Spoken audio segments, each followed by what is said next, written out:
I just got a chance to eat some of the first stuff that I've actually wanted to eat all week. And I come to tell you something because it felt pertinent, and I've had so many conversations with so many people that sidebar me sometimes, and it's so similar. So I just feel like I need to give you this. I need to give it to you before I eat. So I need you to not react for the love of God. Just don't react. There's going to be so many situations, scenarios. There's going to be so many people, places, things that make you want to react. I'm going to need you not to do it, okay? Something that the Lord has been working on me about is striving. And I did, for somebody, my spiritual father put it like this: for somebody striving to not strive, you're doing a good job. You know, and he was right. And here's the thing, is everything that we see is what? Temporary. And everything that we don't see is eternal. And you can walk in a place with a promise, and the devil can beat you to a pulp, whether or not you're willing to play or not. Here's the thing, is that we may be looking at this, and I was so busy not striving about not working, because I've been a pastor for a long time, and I don't know how to be off. And even when I'm off, there's always like opportunity for ministry. And God knows I'll take it too, if there's opportunity. But this time, my plane got delayed 3 times. 3 has been recurring over and over and over. 3 delays. So I get here, I get sick, and so many things that I wanted to happen didn't get to happen because I'm sick. And there's all kinds of like other like serious type things that I'm dealing with, and I'm sitting here and I am trying to figure out like, okay, well, I got this going on. I gotta make sure that this doctor thing is okay with somebody else. And I began to strive to figure out how to change my flight. And if you remember, I took an airline where you don't just switch your flight out like on United or American or Delta. You're paying to switch that out, and then you're paying extra fee because you've had to do that. So I'm laying in bed last night. I felt a lot better yesterday than I do today, but somehow managed to put my face on just to put myself in the spirit of it's gonna get better, because it is. And I'm looking at my email, and I realize that my email has went off 3 times. Don't usually pay attention to it when I'm out of town. And it's not only delayed my flight 3 times, but it delayed it until about 2 minutes from now. I'm not on that plane, but some people are. I ended up having to stay an extra 3 days, after I'd already stayed some extra days that I thought I'd be better in. And when I told you that what I thought the issue would be, it wasn't, it was the chaos. Let's bring back in the sidebars. When I'm in the middle of this chaotic of a space, and I've got so much peace right now, but this week was not very peaceful. It felt chaotic. And when I've got sidebars on my phone, like telling me about XYZ or asking me ABCDEFG, and all I can think to say is, for the love of God, don't react. Because usually I'm a non-reactive person. Usually. But every perfect scenario happened this week so that I could be reactive. I was already not working. I thought my eyesight eyeline lesson was don't strive. And part of that striving is not only not striving with God and not striving with work and not striving with all the things that come what have you. It's not striving with the devil. It's not giving him a handout when he wants a hand up to play with you. And if I would have just left that flight alone, if I would have just decided I'd make a flight when I knew I was feeling better, if I would have just did that, it would have went different.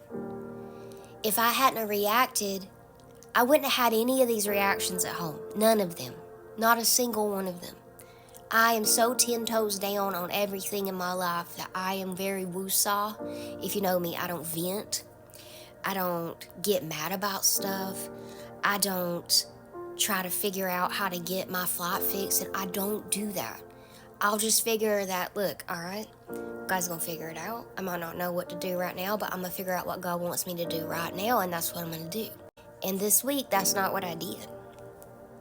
This week, I was so busy trying to get better, and I was so busy trying to get the right flight, and I was so busy trying to make sure that my room was secured, that I helped the devil play with me. And I reacted. And when I reacted, I come out of peace. And when I reacted, I come out of the space I was supposed to be. And I get taken back to Psalm 46:10, and it says, cease striving and know that I am God. I will be exalted among the nations. I will be exalted in the earth. So I come to tell you not to play with chaos this week. Don't do it. Just say no. And let me tell you a really quick story because it ties in. The number 3 has played a big part in this week. This week was brought to you by the number 3. Every flight that I've had or didn't have delayed 3 times.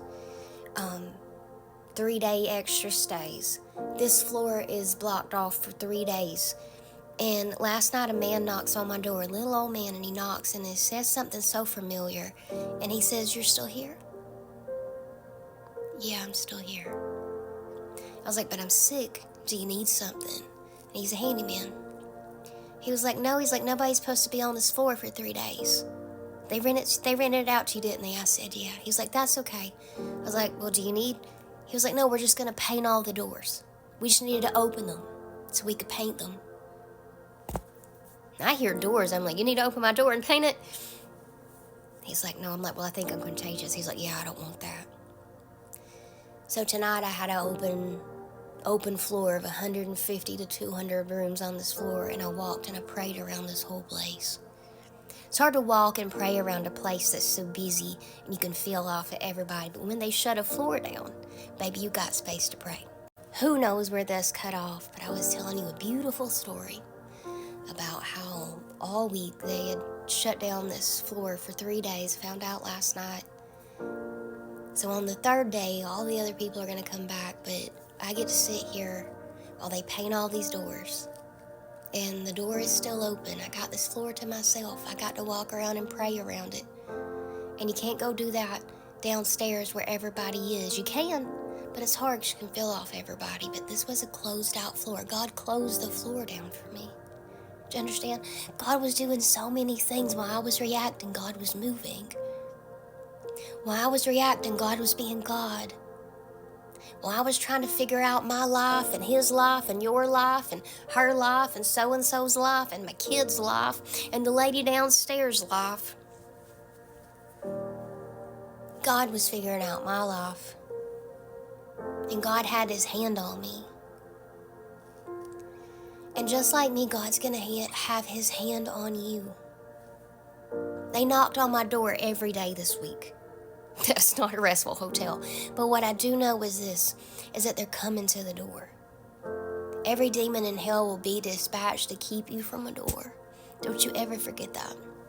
And if they can get you willing to play along and see them, all the better. But if you keep your eyes fixed on Jesus, if I hadn't have been so busy reacting, I would have seen God moving. Instead, I got to be surprised. But usually I'm not taken that aback because I'm always watching. This time I was watching what he was trying to teach me and missed the forest for the trees. The only thing the devil needs to play with you is your will and participation. So I invite you to have a better week than I've had. You know how you do that? When you get the test, when you get the opportunity to freak out, when you get the opportunity to have to switch every plan you got.